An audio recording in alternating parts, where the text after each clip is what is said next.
Father God, I do thank you for this wonderful, wonderful woman that you've brought into our lives. And Lord, I thank you. What a precious, precious privilege to let her share. And Lord, we put a draw on the anointing through her today to bring out all that she has. And Lord, even if you take her beyond her script, if you take her past what she knows and just pour through her, Lord, we are willing. We want to hear that this morning. And we give you the praise, Lord, for it in Jesus' name. Amen. Amen.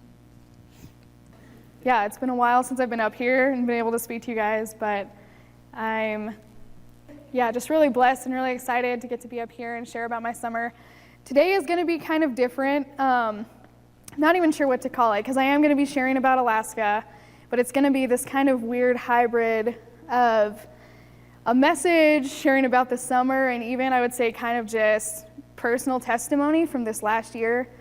From me, just kind of like what God's been doing in my heart and been doing in my life. So yeah, it's going to be good, but yeah, I am going to be open and just real with you guys today, and hopefully we're going to have a good time. So I decided to just title this, A God Who Sees You Right Where You Are, and just kind of be sharing about my summer. So just as an introduction, for those of you who don't really know me and just some backstory, my name is Brittany. I've been coming here at this church since I was 13. And so kind of what led up to Alaska was last year I had been working with this campus ministry called Cru. They used to be called Campus Crusade for Christ. Some of you guys probably know them, but their goal is essentially putting the gospel within arm's reach of every college student. And their whole thing is sharing the gospel on college campuses and training up college students to go out and live life on mission. And so last year, I got to intern with them for a full year, and it was an amazing, just blessed and super crazy year, but in the midst of that, and I got to work on this campus, which is where I go, Auraria in downtown Denver. Very unique campus since it's right near downtown. We get a lot of homeless people on campus. We're really close to the city, really diverse. And during last year, interning with them, God was just bringing up tons of stuff in my heart. It's one of those things, I don't know if it's just being more intentional with ministry or like what happens with that, but as soon as I had stepped into that role of interning with them and doing more intentional ministry, God was just bringing up all these areas in my life where he's like, here's stuff you need to work on, here's stuff you need to work on. And all this stuff started to surface up, and realized a lot of it was essentially tied back to just this one deeper wound that I had. And it was this wound of feeling unseen, feeling abandoned, and feeling alone. I just started to notice that all this stuff that was coming up was tied back to that, which kind of just translates back to my childhood of just being this little girl alone, feeling abandoned. And you guys have probably, I don't know if you remember when you were a kid, that feeling when you'd be upset and you were crying and you'd run away to your room or like a closet and you'd sit there and you'd just be waiting for your mom or your dad or someone to come find you and be like, hey, what's wrong? Why are you crying? And that was me so often, but I never had anybody come chase after me. And so just last year, God bringing all this stuff up and realizing that was a wound that I had and a hurt that I hadn't dealt with. And instead of dealing with it, I was kind of pushing it aside, kind of like a wounded animal. They have a wound and they lick it and they lick it. And if you've ever tried to get close to a wounded animal, they're like, no, don't touch it. Like, I'm going to deal with it. It's fine. And that was kind of me last year. And my licking or trying to fix my own problem was honestly ministry. I had just thrown myself into that so deeply and was so busy and immersed in that I was not dealing with anything. And around this time last year, getting close to Christmas, was when God kind of convicted me of that. And I was reading a book, and there was a line in there that was kind of calling Christians out on distracting ourselves sometimes with ministry. And it had a line that said, you're so busy leading Bible studies, you don't even have time to study the Bible. And I was looking back on the fall semester with all I had done with the college students, and I was like, that is me. And so around this same time, I also found out about Juneau. You can kind of see it. If you don't know, Juneau is the capital of Alaska. And one of our staff people in Denver, her boyfriend has been going to Juneau, Alaska every summer for the last 10 years. And I had gotten a conversation with him, started kind of talking about my semester and kind of like where I was at and where God had me. And he had just like in passing mentioned this Juneau and his trip up there every summer. And I was like, oh, that's interesting. You know, what is that? And we talked a little bit more. And then about a month later, right before our Christmas conference, the crew staff in Denver were like, hey, Brittany, we think it'd be really great if you could come up to Juneau this summer, work there and do ministry. And they initially asked me to be up there as student staff, which is kind of like you go as a student, but you're working in ministry as staff. And I was like, all right, I'll think about it, I'll pray about it. I had never really wanted to go on a summer project or go anywhere over the summer. I was like, I have to work, I have to make money, that's more important. And so that was kind of always what I put first. But yeah, I prayed about it, and two things came up. The first thing was God said, you're going to go to Juneau. And it was tough because I had worked for a landscape company, and if you know anything about landscaping, like summer is the time where we work. Like I was like, I can't just leave. And God was like, no, you're going to quit your job. Like you're going to quit working for this landscape company. You're going to go to Juneau. And so I was just like definitely wrestling with God on that. But I was like, okay, I'm going to Juneau. And then the second thing God said was like, you're not going to go as student staff. You're going to go as a student. And that was also a big shock. But looking back, I realized like I had put so much of my identity and so much of my worth in being in ministry, being in this leadership position, and being in charge of so much on the Auraria campus and basically running things. And so for God to be like, no, he was essentially like, you need to take a step back. You're going to go as a student. You're going to do ministry, but you're going to learn what it looks like to do quiet ministry behind the scenes, not up front and leading people. And so I was like, okay, I don't know what that's going to look like, but all right. So yeah, signed up, got accepted, and raised support, and then set out for Juneau. So so some of the people decided to fly into Juneau, but there was a group of us that decided to road trip out there. And even though the project technically didn't start till the end of May, it was crazy to me that I decided to go on this road trip with a bunch of other college students that I didn't know from all over the state. And our ministry started, I feel like, right away, as soon as the road trip started. We essentially all decided to meet in South Dakota. And then it was a 10-day road trip from there up through Canada to Haines, Alaska. And then we took the ferry over. I guess like right away, the road trip started to stretch me. Like if you have trouble with control issues or perfectionism or just like needing to know what's gonna happen, like just take a road trip with 20 other college students and see like what God does with that.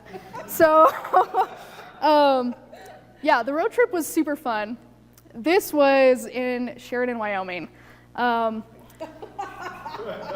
get to that in a second. But no, the road trip was really fun. I honestly I was having a heart attack. I almost didn't do the road trip because I was like, God, I'm an introvert. I need alone time. When you're on a road trip, like you don't get alone time. Like you're stuck in the car with people for 10 hours a day driving. And it was just kind of crazy because we had 10 hours of driving every day for 10 days.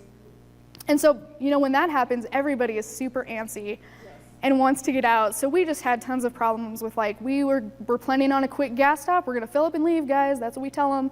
But then we're filled up and ready to leave, and there's people missing. Some people went shopping for food. Like 2 people decide to randomly hike a mountain nearby, and we're like, guys. Some people were like in the creek building like rock castles. We're like, okay, guys, like we know you need to get out, but we also have to stay on schedule.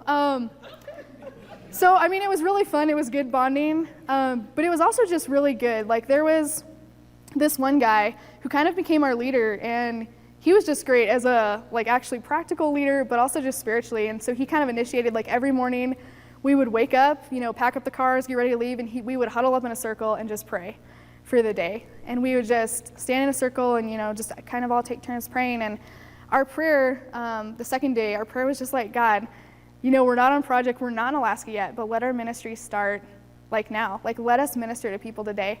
And it was crazy to me that, we would stop at gas stations, and when 7 cars pull up and 20 people get out at a gas station, that draws attention. And people would come up and they're like, what are you doing? And, we're like, hey, we're on our way to Alaska to do ministry this summer. And it was just crazy how many people we got to pray with. And even there were people that came up to us who they weren't Christians, and we got to tell them what we're doing. They're like, wow, that's really interesting. And we got to share the gospel with a few people. And even the Christians that came up and talked to us, they were just like so encouraged and so excited for us, and wanted to pray for us. And then we prayed for them. But this was the 4th day, and we were in Sheridan, Wyoming. And we were really surprised that there was a snowstorm in the middle of summer. So we're driving, and we had just been stopping at like KO8 campsites along the way and just sleeping in tents. And the other half of our group was actually sleeping in hammocks. They didn't even have tents. And so this happened, and it was really interesting because we had half of our drivers were from Florida, like New Mexico, these places that don't have snow. So they were freaking out, slipping all over. And the other half of our group was from like Wisconsin and Maine, and they're like, this is nothing, we need to like keep going faster and stay up to speed. And so it was really stressful, and we were trying to decide what to do. We're like, do we stay in camp here? Do we drive through the night? Both of those were bad because we're like, the drivers are really scared and stressed out. We're not gonna sleep in tents in the snow. Like, we didn't know what to do. And so we were kind of leaning more towards, we're just gonna drive through the night. We'll let some people who feel more comfortable take over the scared drivers' cars. And so it was 10:30, and we pulled up to this gas station. And we were talking to this gas station attendant, and he was like, a bunch of us went in, and he's kind of like, what is going on? Like, what are you guys doing? Anyway, we talked to him, told him what we were doing. Turns out he's a Christian. He went to a church that was nearby, this small town in Wyoming. I don't even remember what it was called. But he said, hey, I know the guy who owns this local hotel, like, just down the street. Let me call him and see if we can get you guys some rooms for tonight. He's like, because there's no way you're going to be driving in this, and there's no way you're just, like, camping in this. And we were like, are you serious? So he calls the guy who owns the hotel, and just so casually, he's like, yeah, hey, Jerry, I got, like, these college students here. They're with this Christian ministry. Like, can you get them a room? And so this hotel, the guy who owned this hotel, got us 4 of his suites. And he was like, yeah, they can sleep here for the night, because we told him, like, we're sleeping and then we're leaving. And so he got us suites for the night. But the coolest part was everybody was super excited to have hotel rooms, so they're all heading back to the car. But me, this girl, Eileen, and Sophia, we were staying and talking to the guy a little bit. And talking to him, found out that his wife was wrestling with cancer. And Eileen, like, everybody was starting the cars, getting ready to leave. And I said to Eileen, I was like, do you kind of feel like we should pray for this guy? She's like, yeah, I do. And so I was like, well, everyone's gone, but like, let's 3, like, just lay hands on him and pray. And so, yeah, we just stood there in that gas station with this guy, and yeah, just laid hands on him and just prayed for him and prayed for his wife, Laura. And he was just crying by the time we were done. And he was like, I have no doubt that, like, God sent you here tonight specifically, to pray for me and pray for my wife. And he's like, and I don't know why, but I feel super hopeful, and I feel, just really excited. And so, yeah, that was just the 4th day. And so I was just like, God, this is amazing. Like, we're not even there yet, and we're already, like, ministering to people. And yeah, the rest of the road trip, I feel like, was just continued to be that. So that was us camping in Canada, trying to figure out how to set tents up. Yeah, and that was Canada. Canada was beautiful. And I think one special thing about Alaska, too, and just the road trip out there is just nature. I feel like with me, God in nature kind of has a special thing. Like, growing up through high school, just being in the mountains and sitting on top of a mountain was just like a special place where I always felt like I could connect to God, and nature always just makes me feel closer to God. And I kind of didn't realize until this summer that I hadn't made as much time for that in my college life as I had in the past. And so it was really cool just driving through Canada and yeah, just being out in nature. It was almost like if you've ever had like that spot where you and your friend always hung out, or you have like that song that you and your friend, it's like your jam, and whenever it comes on, you're like, this is our song. Like, being out in nature again, just in God's like amazing creation, was kind of like that for me and God. It was kind of God just being like, this is our jam. Like, remember this? Like, remember what it's like to just be out in nature and like be with me. And so that was really good. I think that was really just so interesting, God reawakening me to like what it is to hang out with him, just for the sake of hanging out with him. Not because I have to prepare a Bible study, not because I have to prepare a message, not because I'm trying to like, get healing and fix myself so I can go minister. It was like just to hang out with him for the sake of hanging out with him. And so that was a really good part about this summer. This was Canada. Oh, you can't read that. Okay, so these log trucks were all over Canada. I just had to share this because it was so funny. Canada just like, I know one of their main exports is like lumber, but those log trucks were everywhere, and those signs on the right, they had them all over that said, logs may swing into your lane, do not pass the log trucks. Essentially, like, you're not supposed to pass those trucks. And I was like, that's just so Canadian. Yeah, I just thought it was really funny. That was another night of us camping. So yeah, a bunch of our people just hammocked, didn't even have tents. So yeah, and then this was us about to cross the border. We were still in Canada, but getting close to Alaska. And getting ready to cross the border in there. And we finally made it to Alaska. Yeah, crossing the Canadian border, they were really rude to us, like going into Canada. But then coming into America, I don't know, it was kind of sketchy though, because they didn't even like check, like when we went through Canada, they like searched a bunch of our vehicles, they were really like skeptical, and then, yeah, going into Alaska, they didn't check anything, and I was like, they were just like, oh yeah, come on through. So, but anyway, we were really happy to be back in America. Yeah, and then this is us finally getting to Juneau, and this was kind of like the weather in Juneau almost all summer was like this, and so, yeah, we took the ferry over, we arrived in Juneau, and yeah, the road trip had definitely stretched me as far as, yeah, just being around people and already ministering.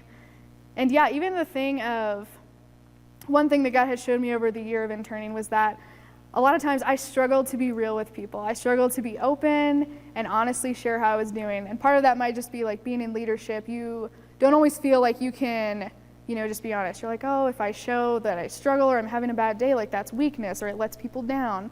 And God was like, no, like you need to learn, Brittany, to be like vulnerable and real with people. And the road trip definitely stretched me in that sense, because on the road trip, again, like there's nowhere to hide. Like you're stuck with these people on the road. So yeah, stuff is definitely going to come up. And so the first night, we couldn't actually go to the housing yet because the road trip people, we got there a day early, and they didn't have housing set up for us till the next day. So we didn't stay on these docks, but we stayed, we stayed in this little church that was right near these docks. And so just really cool, like our first night there, me and two other girls, we walked out to these docks and just sat there, and we were just kind of like, this is Juneau, like we're here in Juneau. And just had this really cool time of just prayer on these docks, just praying for the city and the upcoming summer. It was really cool too, because those two girls ended up being two of my roommates for the summer, and so that was really amazing. And so Juneau, this is probably the best picture I have of the overall city. So Juneau is really tiny. Yeah, so just some facts about it. There's only about 30,000 people that are actually residents there. And that's just crazy to me, because like my campus has more people than that. So yeah, really small. You can drive from one end of the town to the other in about an hour and a half. So yeah, it's really short. And there is literally just like an end of the road where there's like, the road stops. So like, you can't go anywhere else. And so Juneau is also super isolated. I think it's partly just because of like the mountains it's surrounded by, and there's a ton of glaciers around it. The only way you can get in is through bush plane or the ferry, which is how we came in. So yeah, and like as soon as you get there, you definitely feel the smallness of it.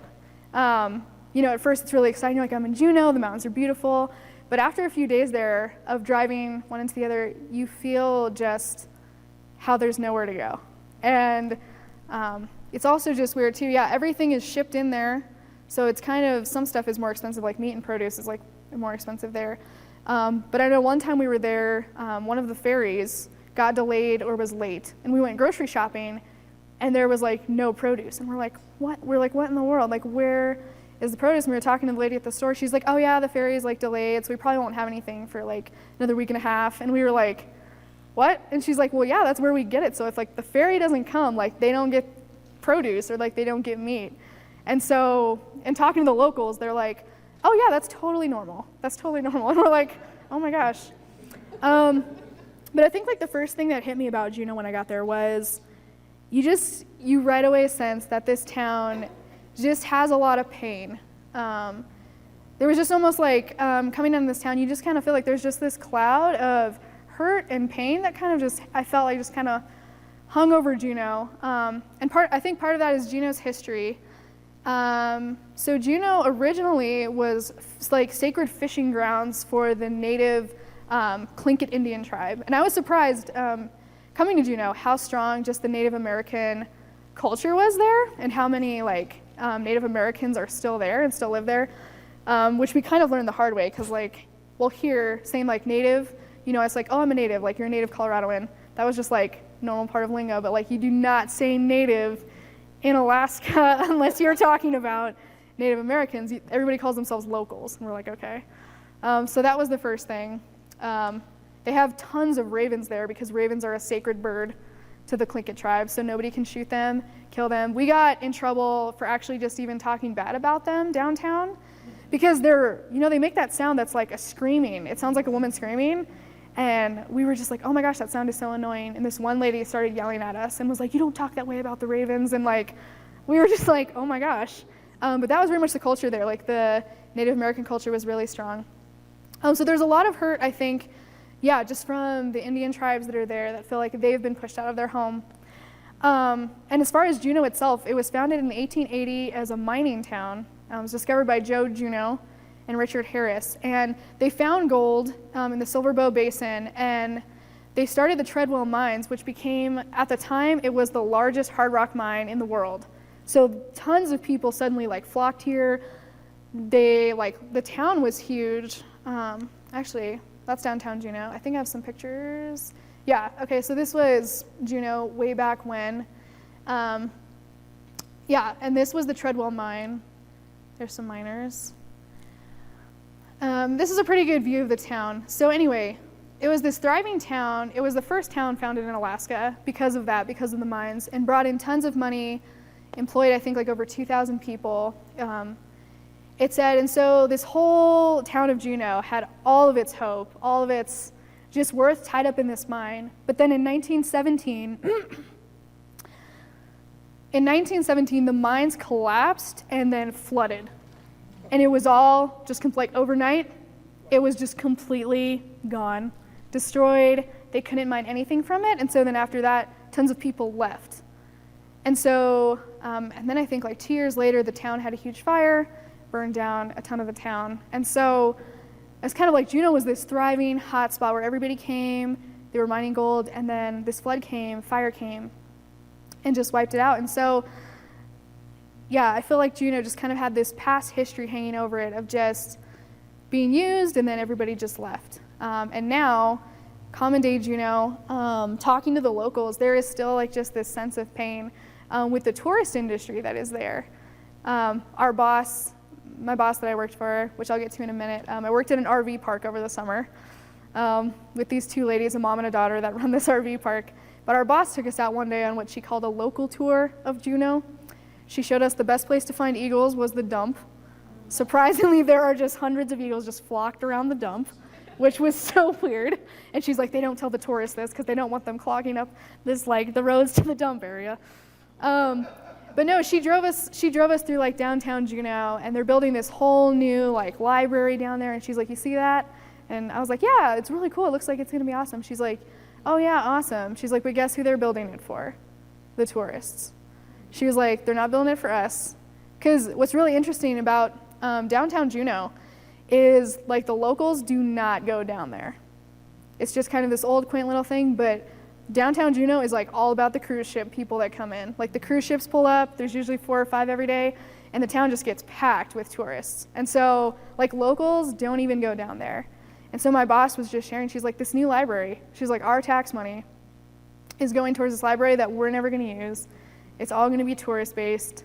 And you can just talking to locals more and more, you kind of get a sense of, yeah, just this hurt they have of almost by their own state, just being pushed aside for the tourists. And so yeah, it was really hard, but also just after being there a few weeks, I kind of just realized like, I resonate with this town. It's like in a way, like I am Juneau. Like I can feel Juneau. I can feel what it is. Like I know what it is to feel, pushed aside and to feel like you're invisible and unseen. And I was like, I relate to that. I was like, I can feel that. And so, just kind of had, I don't know, just this weird click with like Juneau kind of being like I don't want to say my soul town, but like, I was like, I can relate to the pain that's here. And so I just started praying about that and was like, yeah, God, because like this few weeks I've been here, it's like, why do I feel exhausted and tired in this, in this way? And God was kind of just like, Brittany, it's because like you're not being real, you're not being open, and you're still like trying to hide. So this is the beach now. So like that was the town. This is like all that's left of it. That used to be the pump house. It's really sad. They still have ruins preserved there. But yeah, just walking around what this town used to be. Like this used to be a thriving town. Yeah, just relating to the pain. And God was kind of just like, yeah, Brittany, like you weren't created to hide. You weren't created to hide. And we were made to be known, was kind of the thing. Like we weren't meant to, try to keep everything inside and put on this mask all the time and pretend everything is perfect. Like we were made to have relationship. From the very beginning, God created us, and it was all about relationship. We had a perfect relationship with Him and everybody. And that's what we were created for. And so we're going to take a quick break from my story of Alaska and kind of just dive into, like during this time, kind of just like what God reminded me of and brought back to the front of my heart about, just this feeling of being unseen, feeling unknown, and this hiding. So we're going to talk about the story of Hagar really quick. So as a backstory, most of you probably know Hagar. I remember growing up watching the videos of like the story of Abraham, and they always portray Hagar as like this really evil, like, I don't know, just this creepy, angry lady who's just like kind of a jerk. And you think of her as like the biblical evil stepmother in a weird way. You're like, oh, she's like the evil one that was trying to like destroy Isaac's life. But yeah, just recently, like God brought me to the story of Hagar, and just, with that whole thing I was talking about earlier, of just this wound of feeling alone and unseen. And reading her story, I realized her story was a lot like mine. And so the backstory before verse 7, this is the part where Sarai can't have a child. And so she's like, all right, well, let's see if Hagar, Abraham, you sleep with Hagar. Maybe that way we'll have a son. So Abraham does. Hagar gets pregnant. And then Hagar gets a little bit snooty about it. She's like, oh, I'm having a child and you're not. And so Sarai gets really upset because she's already self-conscious about the fact that she's like too old to have a son and hasn't had one yet. Anyway, so Sarai gets abusive. And so is abusive towards Hagar, and so Hagar decides to run. It doesn't sound like she had a plan or anything. She's just like, I'm out of here, and I'm just going to run. And I think we've all been there before. We've all had something that hurts so much, or we were so overwhelmed by that we were like, I don't even need like a plan that's going to work. Like I just have to get away, and everybody deals with that in a different way. But yeah, so many times we try to pacify things. We're like, I just need to not feel this for a little while. And so that was Hagar. She's running through the desert, essentially. It starts off in verse 7, and this is Genesis 16, verse 7, if you want to follow along in your Bible. It says, now the angel of the Lord found her by a spring of water in the wilderness, by the spring on the way to Shur. And he said, Hagar, Sarai's maid, where have you come from and where are you going? And I just want to stop in that first verse because I love how it says, now the angel of the Lord found her. Because to me, like that implies he was looking for her. And I love that Hagar was an Egyptian. She was an Egyptian slave. She was a woman. She was pregnant, definitely an outsider. She did not speak the native language there. And she really didn't know anything about this Hebrew God that they served. She was not familiar with him at all. But still, like when she was running, God was looking for her, and he pursued her. And I think that's awesome. And he just so casually is kind of like, hey, so where are you going? And she says, I'm fleeing from the presence of my mistress Sarai. And the angel of the Lord said to her, return to your mistress and submit yourself under her hand. Then the angel of the Lord said to her, I will multiply your descendants exceedingly, so that they shall not be counted for multitude. And the angel of the Lord said to her, behold, you are with a child, and you shall bear a son. You shall call his name Ishmael, because the Lord has heard your affliction, and he shall be a wild man. His hand shall be against every man, and every man's hand against him. And he shall dwell in the presence of all his brethren. And this part is really interesting, if you know anything about kind of just the culture back then. So the Lord finds her, and she's like, I'm running from Sarai. And he tells her, he's like, no, you need to go back, and you need to submit under her. But then he blesses her with this blessing that is kind of similar to the one that he gives Abraham about multiplying her descendants, which, if you know back then, was really unusual, because back then, like, the men were considered the ones who started a generation. It was like their seed is, where generations were supposed to be born from. They never were usually considered a woman to be the one to have, like, descendants. They weren't like your descendants, they were your husband's descendants. So it's really interesting to me that God gives her that blessing. And then he gives her kind of a blessing for the son that she's going to have. Then in verse 13, and this is my favorite part, then she called the name of the Lord who spoke to her, you are the God who sees.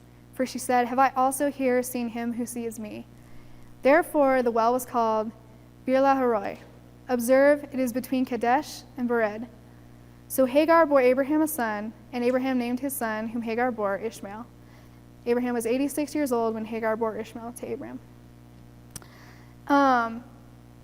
And I think this is really cool too. I just love that this girl, who was a total outsider, did not belong, did not speak the language, didn't really know anything about this God, was pursued by him, and like the one thing she knows and notices, she says, you are the God who sees me. Like, you are the God who sees. And definitely have to do more studying, but like, as far as I know, or as far as I've found, I should say, she is the only person I've seen who I guess like had the privilege of naming God. So this, in Hebrew, you are the God who sees, is like Jehovah El Roi, the God who sees. And usually when God introduces his name, he's like, I am Jehovah, like whatever. I'm Jehovah this, like this is who I am. But here, like Hagar, this girl who's a total outsider, is allowed to give God a name. And the name she gives him is like, you are the God who sees. You are the God who sees me. And this story just really struck a chord with me, and definitely was a big part of just my healing in that area of God just being like, Brittany, like, you may feel invisible and you may feel unseen, but like, I see you. Like, I see you where you're at. I see you. And so just getting this, it was kind of like God also being like, yeah, I see you, and like, you are called to see others. And so that was kind of just the heart that I got for Juneau and took into Juneau, is, everybody there just so hurt, feeling invisible, feeling pushed aside. And I loved the guy who was kind of leading our project. He would always say, like, there's two things that people want to hear, or that they want to know, is they want to know that they're loved, and they want to know that they matter. And so that was kind of the heart that we took into Juneau. Was just like, okay, we are going to go into this town, and we're going to let people know that there is a God who sees them, and that they are loved, and that they do matter. And so it's kind of hard to read, and it's actually the only picture I stole from someone. I stole this from one of the other girls in project. It says, love God, love people, and love Juneau. I know it kind of looks like it says love cod. That's what someone commented in our picture, was like, love cod. Like, there's lots of fish in Juneau, but no, it's supposed to be a G. So yeah, this was kind of our, I guess motto. I'm not sure what to call it. This was what the staff people for the first half of the summer just really pushed into us, was like, this is what we're about this summer, guys. We're going to love God, love people, and love Juneau. Like, we're going to love this city. And they always reminded us, like, we can't love this city without truly loving the people here. And we can't love the people here unless we're walking with God and we know, our relationship with him is strong. And so that was kind of, I guess, like the theme and what they built the summer around. And I also love that even though our heart was like serving Juneau in the summer, and that was kind of what we were focused on, they always presented it of like, this is where you are this summer, like loving Juneau, loving well, but you guys are all going to go back to your own communities, your own city, and like the same thing applies to love God, love people, and love the place you're in. And so, yeah, the project was very much about, just learning how to love communities and the community that you're in and the people you're with, because each of us are in our specific place for a reason. Like God has put us in that specific place for a reason and to serve a specific purpose. So and the way we did this, the first thing they had us do, because they were like, you're not just going to come here, and the way they approached, I guess, like ministry and like evangelism for the summer was specifically Juneau. I know some summer projects with Crew, like they will spend the whole summer, like San Diego. They will go out on the beach and just share the gospel every day, all day. And the guy who led our project, he's like, there are 30,000 people here. If we did that, he's like, it would not be super effective, and we'd probably just be closing doors and burning bridges really fast. And so they were like, we want you guys to become a part of the community here. And kind of like Shadrach, Meshach, and Abednego, when they were thrown into Babylon, he's like, you're going to make yourself a part of this place and make yourself a part of the community. So the first thing they had us do was get jobs. And I worked at Spruce Meadow RV Park, which was actually thankfully pretty close to campus where we lived. I got to walk there.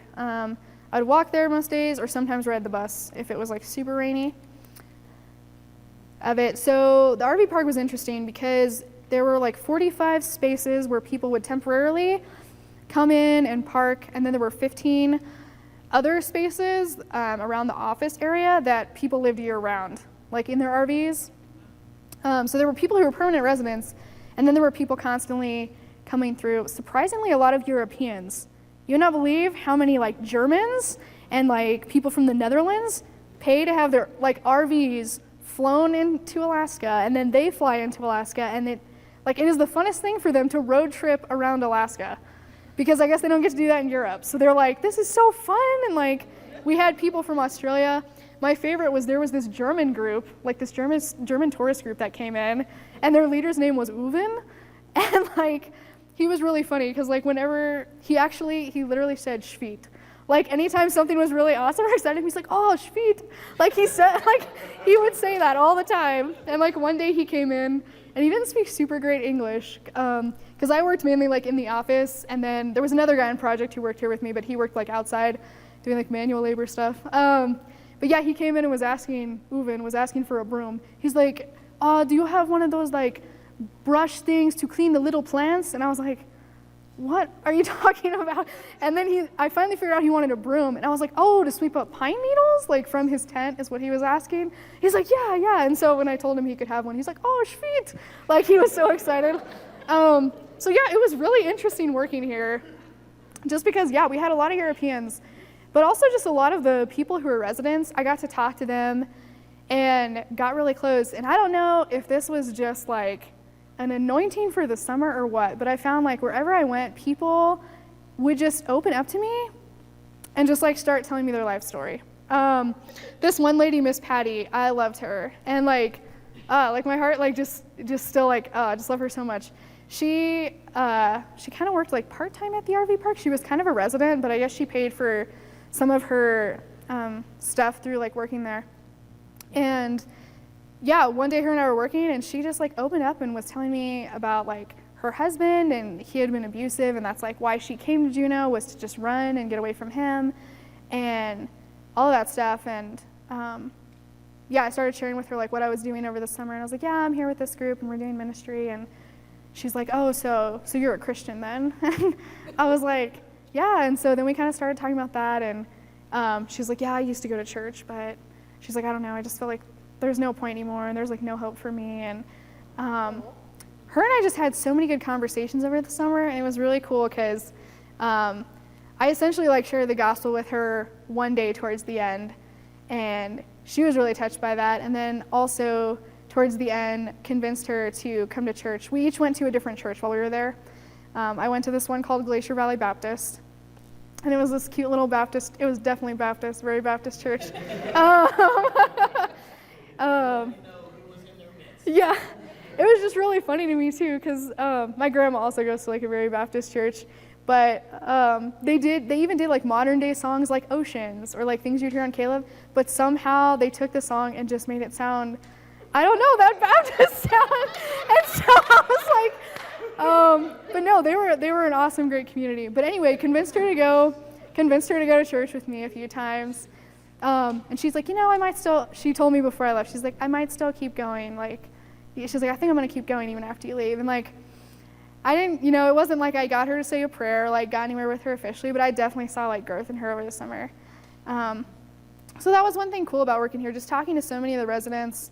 One of the residents, Lisa, definitely struggled with alcohol, and she was really crazy a lot of times, but the one way you could talk to her was she had these 2 dogs, and you could, if you started talking about her dogs, that was when you could like talk to her and she'd be calm. And so yeah, definitely got to talk to some people, and I think do ministry through that. So my 2 bosses at this place were really funny and crazy. They were Christians, and that was actually kind of a blessing, like working for them over the summer, because they had such a cool heart for Juneau and the people there. But yeah, it was also weird. Like one day, my boss, me and this other guy, we never knew what we were going to show up and do, actually, because she just had so many random projects. Like one day I showed up, she had a whole garden shed full of like garden decorations, and she's like, all right, we need to empty this today. And I was like, okay, so we're gonna like go through and throw out the broken ones, because there were some like really broken ones. Like there was a frog that was like missing an arm and an eyeball, and so I was like, oh, do we want to like throw these out? She's like, no, we're gonna empty it. Just like set these all over the RV park. Just decorate however you want. She's like, basically just take all these garden decorations and like throw them out there. And I was like I spent the whole day doing that. Anyway, so that was like one of the little things I set up. But yeah, anyway, very interesting. So yeah, we all got jobs, and we worked there Monday through Thursday, all day at those jobs. The other thing we tried to do was we definitely tried to just engage the local college students. If you don't know, Alaska has one of the highest rates for suicide. I think it's like 13 to 25, like within that age range. They have like the highest rate for suicide. So we definitely wanted to reach out to the local college students, because in Juneau, what the locals say is there's 2 types of kids in Juneau. There's one, the outdoorsy kids who love fishing, they love hiking, they appreciate Juneau and like the nature there for all it's worth. And then you have the other kids who just want to get out. And those are the kids usually who are like just drinking and partying, and they're just depressed. And so one thing we did was we had ultimate frisbee every Sunday afternoon. And what's really funny is since the project shows up in Juneau every year, and it has been for I think like 10 years, at least the men's project, yeah, for 10 years, like the locals know, like when we get there, and they know that frisbee starts on Sundays, and they love it. Like so many, because like really there's nothing to do in Juneau. So when they're like ultimate frisbee, this is awesome. And so yeah, they showed up. And so yeah, we definitely try to just engage with the local college students and build relationships through like hikes and frisbee games and campfires. Yeah, we took a bunch of students hiking to the Mendenhall Glacier, which is like right behind us. It's like the most famous glacier in Juneau.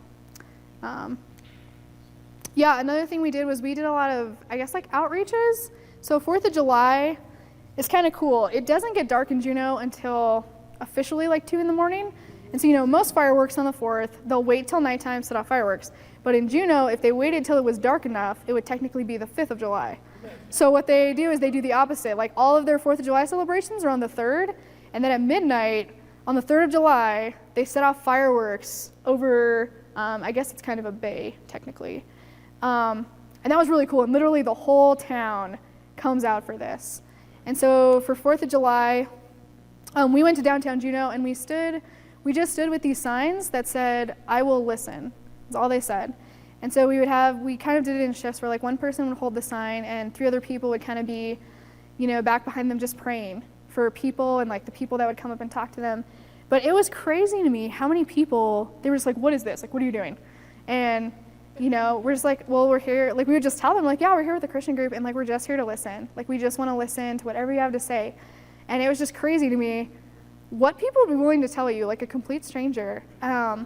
And so I was surprised how many people just came up and they would be crying and just be like, well, I haven't told anybody this, but like this one lady, she was just like, yeah, I'm struggling, like my daughter, like we haven't talked in 20 years and I really miss her, but I don't know, just essentially saying like I messed up the relationship and I don't know what to do. And we always were just like, well, can we pray for you and like pray with you?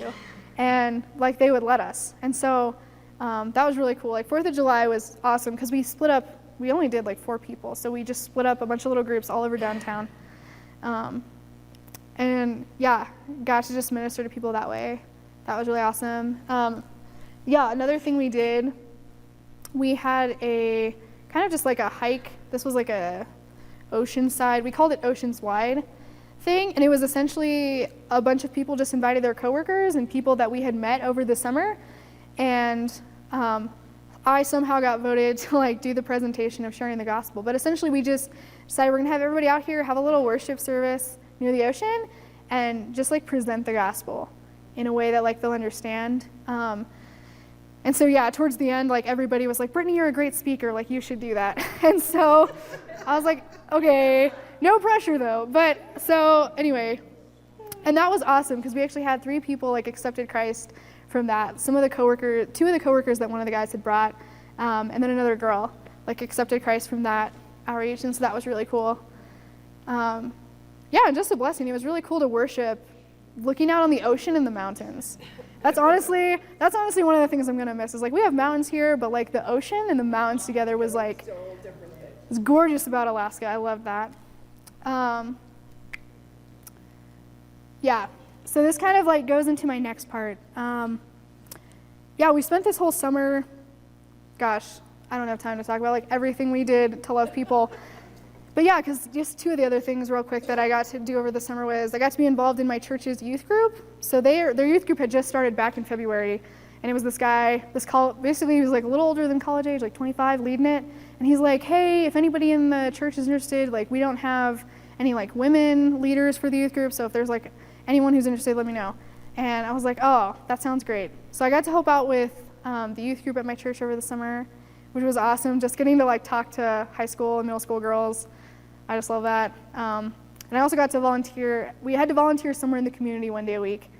So I chose to volunteer at this place called the Pioneer Home, which was a nursing home for people there. Yeah, and I just love that too. Just like working with other people was really great. But yeah, just kind of moving into the next point is just working in Juneau. It's easy to see that I think, all this pain they've experienced, it's easy for, I think, pain to make us cold. Because while a lot of the outreaches and stuff we did, like Saturdays, we would just go out and do street ministry all day. They would just they'd put us in groups and then essentially release us into Juneau. Just be like, go where you feel God's leading you, you can just pray, you can prayer walk, you can talk to people, like whatever. And the first few weeks, it was hard. Like, talking to people in Juneau, they don't want to hear it. Like, they shut you down right away. And we were really discouraged. But just having to realize, like, we're still tilling ground. Like, even just bringing up these topics and talking to people, like, we're still tilling ground. But just seeing that, just realizing that, yeah, I think the pain that was in that town and still is, like, sometimes the pain can make us cold. Like, when we get hurt, it can make us just want to tighten up and shut down and not be real. And I think going along with what God has just been doing in my heart as far as being vulnerable with people and opening up is realizing that, loving people and relationships is risky. And that's definitely something I learned over this summer doing ministry and just even with the other college students that I think there's a part of us where we're like, oh, but if I'm secure in the Lord and my identity is there, I'll be safe from feeling pain or I'll be safe from feeling this. Yeah. But that's not true. And so just looking at the people of Juneau who were so closed up, also realized that, when we get hurt by people or we get betrayed or, anything, it's easy for us to want to close up and numb that part. But what I realized from them is there is no such thing as selective numbing. Because I was like, these people, they're trying to protect themselves from hurt. But I was like, if you're going to numb yourself to the pain, you also are numbing yourself to all the good. Yes. And that was kind of just something God pointed out to me over the summer was, he's like, Brittany, like, yeah, you know, part of being open to the joys of relationships with people is also being open to the pain. And the truth is, like, if we are going to go out there and love people well and love people with our whole heart, if you're going to do that, like, you will get hurt. That's right. Because people are human, and people are risky, and people are messy, and they're going to let you down. And I just think of so many of the people in Juneau that I got to talk to and that I loved, and that I just wish I had seen grow even more. You know, like, you love them, and you invest in them, and you spend time for them, and you're like, oh, like, still you're choosing this, you know, instead. And I just think of, like, little kids and the way that they love with their full heart.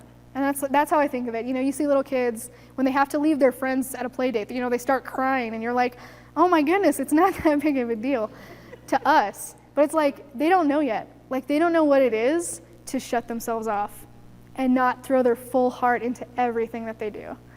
And, you know, they haven't learned to be hurt and to be closed off. And it's like, that play date with their friends, like, they were fully there, they were fully enjoying it, and they love their friends, they're fully invested.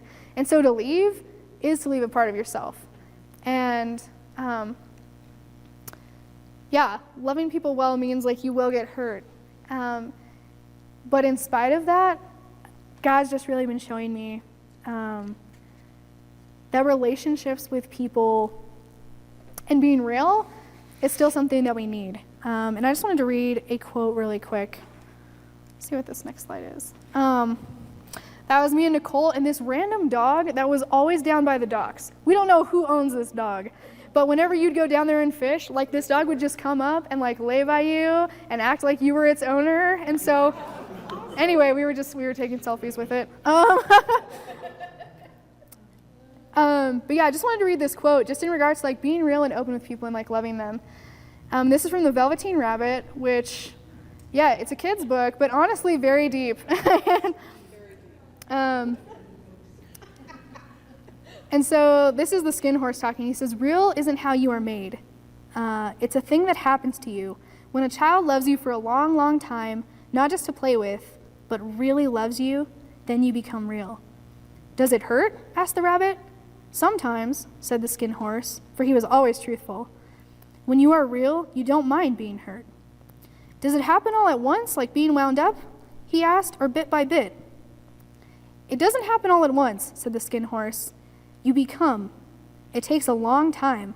That's why it doesn't happen often to people who break easily or have sharp edges or who have to be carefully kept. Generally, by the time you are real, most of your hair has been loved off and your eyes drop out and you get loose in the joints and very shabby.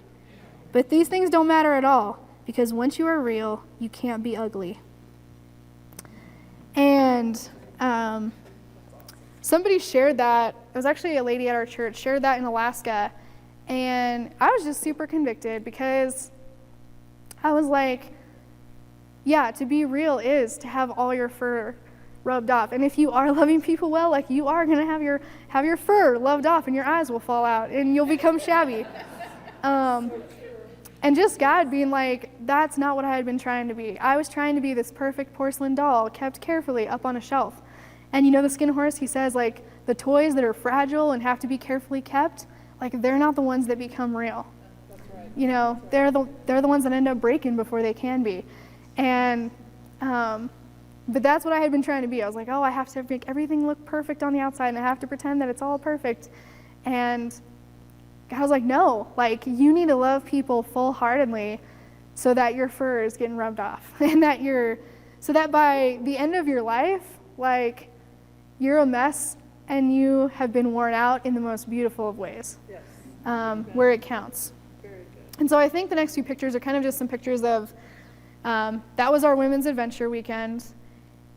Because, yeah, that's the thing too, that the community in Alaska, the community of women up there was awesome. And kind of just left essentially with the point from God that, like, yeah, people are messy, yeah, they're going to hurt you, but we need them. Like, we need each other. And I think for a long time, Yeah, we got to eat crab, like fresh. We caught that and then cooked it on the beach, like fresh. That's so good. I know, and it was all women. That guy's there just because he owned the boat, so we had to have him. But it was technically our women's like. It was technically like our women's like getaway adventure weekend, but he was the one that had to drive the boat. So, but yeah, that we need people in community, because I think in the past, if you guys know me, I am not a people, or I haven't been a people person. I was like the little kid, asked my mom, who was like terrified of just any human being that wasn't my parents. Like we would be at the park and I was fine being there until other kids came up, and then I'd be like, okay, Mom, I'm ready to leave. Like, let's leave. I was not friendly. The only reason I even like had friends growing up was because both of them actually kind of forced themselves on me. Like, my one best friend, Mariah, we were playing in the front yard, and she just walks into our yard. We were like 6 at the time. She just walks in. She's like, hey, can I play with you? Didn't even wait for me to like answer. And like next thing I know, she's just like playing with us in our yard. I was like, what is this kid doing? And her and I are still super great friends. But anyway, so yeah, I think I'd just been afraid to need people. And I'd always just been the person that was like, oh yeah, people are nice. I finally got to the point where I was like, oh yeah, I kind of enjoy hanging out with people. Oh yeah, like they're pretty cool, but I still don't need them. You know, like I don't actually need them. And over the summer, God just kind of convicted me of that and was like, no, like you literally need people. And I don't know how to say this because it kind of just hit me weird over the summer. I don't know how to say it because I feel like a lot of times it sounds really bad. But God essentially was like, Brittany, like there is a need for human community that even I cannot fulfill. And I was like, that doesn't, like, God, you can satisfy all my needs. Like, you're like all I need. And God was like, yes, but like think of Adam. Like he had perfect communion with God, perfect relationship, the best that it's going to get. And he was still missing that. And so they're just realizing like there is a need for community, Brittany, and you can't pretend that you can do it all by yourself and that you can do it all on your own with just you and me, because you need other people. Just those were the other 3 girls who were on the worship team with me. Yeah, I got to be, we had auditions the first week we were in Juneau they wanted people for the worship team. And so I was like, well, I can sing and play guitar kind of good. And so I auditioned and was really surprised. It was me and another guy got elected as like co-leaders of the worship team. They were like, you guys have a good heart. You look like you know what you're doing. So anyway, so yeah, it was me and those were 3 other girls on the worship team. And yeah, so just the summer of community. And I think they had us read this book over the summer, and there was a line in there too that really hit me. It said, you can't know yourself when you're by yourself. And I was like, you know, like that's part of the problem. Like for so long I tried to live my life on my own, but it's like we are so limited oftentimes by the lies we believe about ourselves or our own perspective of ourselves. And it was crazy to me how much healing God did in my life over the summer just through these other women on project of, yeah, just them speaking truth into my life, speaking truth about who I am, even just like helping me break lies that I had thought about myself over the summer, was just crazy. So there's the quote, like you can't know yourself by yourself. And we actually need each other. That's the part that still gets me. I'm like, do I really need other people? Do I really need other people? And so I share about this. I kind of got to the point where I was like, okay, God, I do need other people. Like I need to share. And so definitely grew a lot. God had kind of been working in my heart about vulnerability about this time like last year. Like you need to start opening up and like being real with people, share how you're really doing. And so I had gotten better at that, and definitely over the summer grew a ton. And I shared with the girls, I was like, I know that I've grown a lot in just opening up and sharing about my life and being real, but I was like, I know that I'm still not being totally vulnerable, because it was almost like, oh yeah, I'm fine sharing, oh, this is what I'm struggling with, but I always presented it in the form of, oh, but it's fine because me and God are working on it. Or like, oh, here's something I have struggled with. Or like, oh, here's something that's kind of tough, but God is good and it's going to work out. So like, don't worry about it. That was kind of how I always presented it. And so God was like, you're fine telling people that you are a mess, but you need to let people into the mess with you. And I was just like, and so I just shared with the girls. I was like, I honestly don't know how to do that. I don't know what that looks like. I don't know how to do that. Because I've always been just pretty like, oh, I can take care of myself. Like, I'm really organized and super mature. So I was like, I can do it. It's fine. But so this was our, we had women's development every Tuesday night, which was where we would usually like go on a hike or do some crazy activity. Like one night they had us like tug of war in the mud. And it always was tied back to a spiritual concept of like wrestling with God. That's what the tug of war was like tied to. It was really cool though, because we always did some activity and then shared with each other afterwards. And so this was after staff left, because staff left halfway through the summer, and they left, they left students in charge of basically everything, of basically running the ministry the second half of the summer. And so this was after staff left, but this one girl, the girl who was leading it, she's like, okay guys, like we're gonna have women's development tonight, you know, put on your, wear hiking gear, which they said every week, even though some weeks we didn't actually go hiking, we would just like kind of go for a walk somewhere. And so I was like, oh, you know, just typical. She didn't tell us that we were going to be hiking a mountain for our women's development time. And so I showed up and it was raining and muddy, which was horrible. But I showed up, I hadn't eaten super well, I didn't bring extra food, I just brought one water bottle.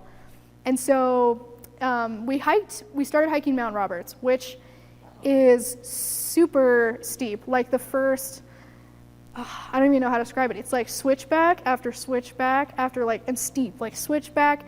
And so we were into like an hour and a half of that.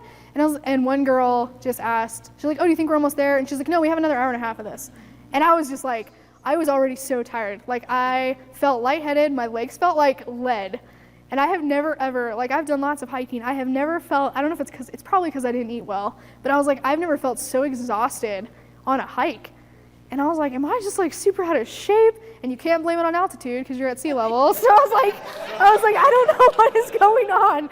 And so I just felt horrible. And so I was like, okay, I'm just gonna like come over, step off to the side, take a break. So like I just, because I was like about to cry. That's how exhausted I was. So I like stepped off to the side, and I was like waved the girls on. I was like, okay, yeah, just go on. I'm just like, I just need a breather. But like none of them passed me. They all stopped. And this one girl, Sophia, she was kind of like the crazy girl on project, but we loved her because she was so sincere in everything she did. But it's muddy and rainy, and she takes off her jacket and throws it on the ground. She's like, Brittany, you need to sit down. Like, sit down. It's totally fine. And she's like, you just need to like take a break. And I didn't sit down because I was like, if I sit down, I will not stand back up. But yeah, they were like, what's wrong? And I was just like, I feel super lightheaded. I'm so tired. And so one girl's like, here, like have a granola bar. The other girl's like, here, like I have tons of extra water. Like take some water. And they all like stood there and like waited till I was okay. And they were like so encouraging. They're like, we're going to keep going. Like we're going to make this together. We're not leaving you behind. And like, I just started crying because I was like, God was essentially like, this is what it looks like, Brittany. Like, this is what it looks like to let other people into your mess with you. Like it's okay to feel like you can't, it's okay to not be able to keep going. It's okay to let others give you food and water and like help you make it. It's okay. And this is what it looks like to let them into that. And I was still really exhausted, but they were super encouraging. And the whole time she's like, oh, the view up there is gonna be awesome. It's gonna be amazing. And we were hiking to this cross, which may be the only cross in Juneau. Yeah, even the churches there didn't have crosses like on them, which I thought was weird. But it was put there by, if I remember right, I think it was put there by this priest. And it's kind of cool because this cross overlooks like all of downtown Juneau. But we get up there and we couldn't see anything because the clouds were like down in front of it. And I was kind of crying, but I was just like, are you serious? And like, it was kind of funny, but I was like, seriously, I can't see anything. That's so annoying. We hiked all that way. And so anyway, but we were at this cross and, you know, just had this great time. We decided to huddle up and pray. And we're like, okay, guys, like, let's just pray and like, thank God for this community of women and just like everything he's done this summer. And so we were praying and did not capture a picture of this, but we were praying. And as soon as we said amen, like literally we looked up and the clouds had parted. and you could see downtown Juneau. And we all started screaming because we're like, this is totally a God thing. Like, what in the world? We were all freaking out. And like this one girl, Eileen from Kansas, she was like freaking out the most of all of us. She was like jumping up and down. She's like, God is amazing, God is amazing, God is amazing. Just like hopping up and down. She was wigging out. It was so funny. Anyway, so that was just cool. And that was 1 week before like the end of project. And just honestly, just wrapping up, I feel like everything God had just been just doing in my heart over the summer of just like what it is to build community, what it is to need people, and what it is to just be real and open with them. And just this whole thing of, yeah, like Brittany, you are seen, like by me and by other people. Because these girls were, they were so awesome at, I realized, like just affirming each other and like affirming me. And it was just really crazy how, I didn't realize till this project that just how much I was hungry for, I guess, like affirmation. This will sound maybe kind of weird or shallow, but like affirmation of physical beauty. Like my whole life I had grown up, and like you guys know me, since I was little I've been affirmed as like, oh, she's really mature, oh, she's like a great leader, oh, you're really good at this, Brittany. Like tons of people always throw those compliments at me. But so many of these girls over the summer like genuinely, sincerely would be like, oh my gosh, Brittany, your hair is so cute, or like, oh my gosh, you're beautiful, or just like all these different things. And by the end of the summer, I was like I actually believe it. And like for so long, that was something I struggled to believe. And so I know that sounds really stupid, but I was like, it was something. And yeah, I mean, we all have that. It's like in your head, you know it's not true, but it's so different from like what your head knows and what your heart knows. And so, yeah, that was just one of the things that these girls like just like spoke truth and just like grace over me all summer, and like literally changed how I saw myself. And so just like through all that, God was like, Brittany, like you do need people and you need community. I literally I took like 1,000-something pictures while I was there. And I was looking through them and I was like, I took like so little of actual people. Like most of it was like this stuff where I was like, oh my gosh, nature is amazing. Yeah, and just like in closing, like, or kind of just wrapping things up, I guess. Yeah, it was just crazy to see how much God did over the summer and in Juneau through relationships. Like most of the people that accepted Christ over the summer were people's coworkers, because we all got jobs at different places. This one girl, Chloe, who accepted Christ, and she was probably like my favorite because she just got so excited and like so into it, and just like on fire for God. She accepted Christ because my roommate, Allison, was working at this soap shop, and she's like the owner's daughter. And her first day working there, she sees Chloe like sitting on the step crying. And so she goes up, she's like, hey, what's wrong? You know, what's going on? And I guess she was just having a really hard time. And she sat with her and she's like, you know, just listen to her and talk to her. And she's like, well, can I pray like with you? And she was like, sure.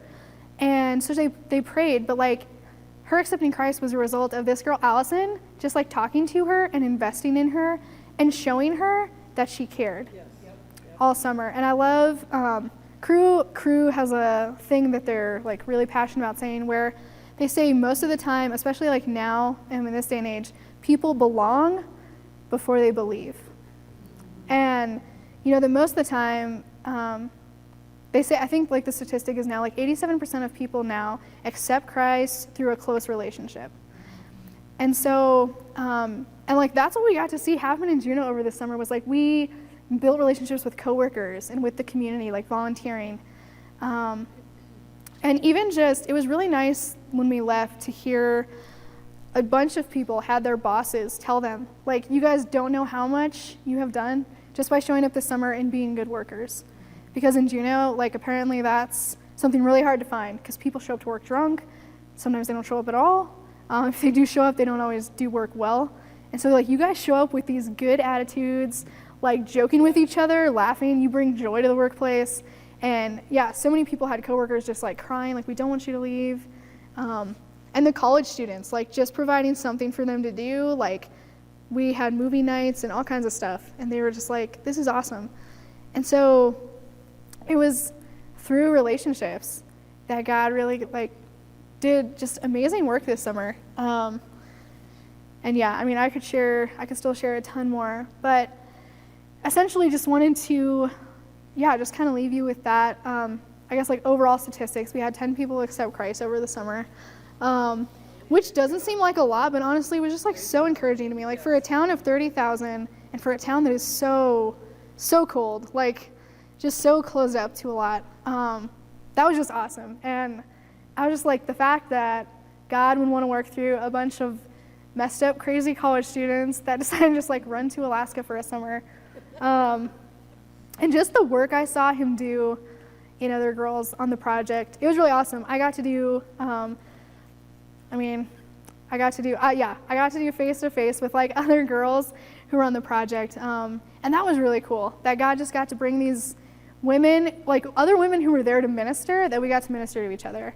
And so many girls on project, there were two that, I just struggled with, they had abuse in their past that they just had tons of pain about. And like to get to see, like to walk them through that and see just freedom in that. And just so many girls, with different lies that they believed or just different things that were holding them down.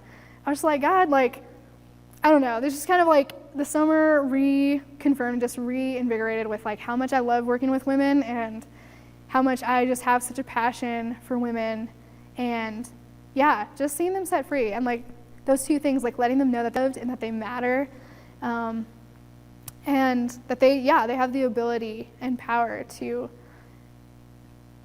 work in other people's lives and bring that same freedom. So kind of just in closing, I wanted to encourage you guys that, first of all, just going back to Hagar, I think we all have had our own desert that we're running through. We've all had our own place where we're like, and even if it's an area of our life, we're like, God, nobody sees this, nobody gets this, nobody would understand this. Like that area that we try to pretend is okay or pretend is not there. God is looking at that and he's like, I see that. Like, I see you. I see that area. I get you. I see that. Just remind you that there is a God who sees and that we are called in that same respect. Like there is a God who sees us and all the mess and craziness that we are and still loves us, and we are called to let other people know the same. That we're called to be vulnerable and to actually listen to people's stories and look into their life and embrace them in all the messiness and craziness that they are and let them know that they are seen and that they do matter. Because we weren't made to hide, and we definitely were not made to hoard God's love. You're like, oh, I just want to know God's love so I can feel good about myself. Like God's love is meant to be spilled out. And the thing that's kind of crazy about love too that I realized over the summer is it's not something that we can create. I feel like it's only something we can receive and give. Like we can be filled up in that and we can give it out, but it's not something that we can just be like, I'm going to love you more and make more love. And so we were built for relationships. We were built for community. Not just, oh, I know some people, like real community. And that's what I realized over the summer, like people you can cry in front of, people that when you get the phone call with bad news, like who is the next person you call? And like who's there for you when you don't feel like you can make it? And when you need some extra water or a granola bar, spiritually or literally. I just think it's so cool how God has made relationships kind of the center of everything. Like from the very beginning, that's what it was about. And everything he's done since then has been about restoring that relationship with him and with each other. And there's a cool story about, there's this tribe in Africa, some of you might have heard of this. When a new baby is born, the mom will go sit out in the wilderness with her baby and just listen until she feels like she hears the baby's song. It's kind of like their identity, I guess. Like, it's a song that represents like who they are, everything that they are. It's kind of like a blessing song of like, this is who you are. And they sing that song to the baby all the time. When it's growing up, when they're eating, they sing that song to the baby all the time. And in this tribe, the tradition is if anyone in the tribe ever does something bad, if they steal something or they kill somebody or, the tribe sees them turning away to evil things, they bring that person into the center of the village and they circle around them, holding hands, basically like keeping them prisoner, and they sing their song to them. They sing their song and remind them of who they are. And guys, over the summer, I just feel like God, it just reminded me, like, that is what we are called to do. Like, we are called no matter what community you're in. Like, this summer, our job was to love Juneau, but wherever you're going, whether that's Greeley or you're in Denver, your job is to find the Hagars, to find the Junos, to find the people hurt, and to remind them of who they are. Amen. And to remind them that they are loved, that they matter, and to let them know that they're seen and loved by a crazy God who is crazy about them. And that's kind of like what God did over this summer, what I got from this summer. So I'm just going to close in prayer, close us out, and then I'll be done. Dear God, I just want to thank you that a God as amazing and awesome and just holy as you wants a relationship with people like us. And God, just thank you for sending Jesus Christ. Lord, just thank you for the reality of the gospel that we can have a relationship with you. Lord, and I just pray that you would give us eyes for our communities and for the people in our lives. Lord, just help us to see those people who are hurting, who feel like the outcasts, who feel invisible, and help us to just pull close to them, Lord, and just to love them like you love them, and to remind them that they're your daughters and sons, Lord, and that you are crazy about them. Lord, just pray that you would continue to draw us closer to yourself. We would know how much we are loved, and that, Lord, even if we feel messed up and wounded in certain areas, Lord, that those wounds would be the place where your love would leak out the most, and that we would just be able to minister to the people in our communities and the people surrounding us, Lord. Just pray that even our presence would feel different to people. God, we just thank you for everything that you're doing. In Jesus' name, amen.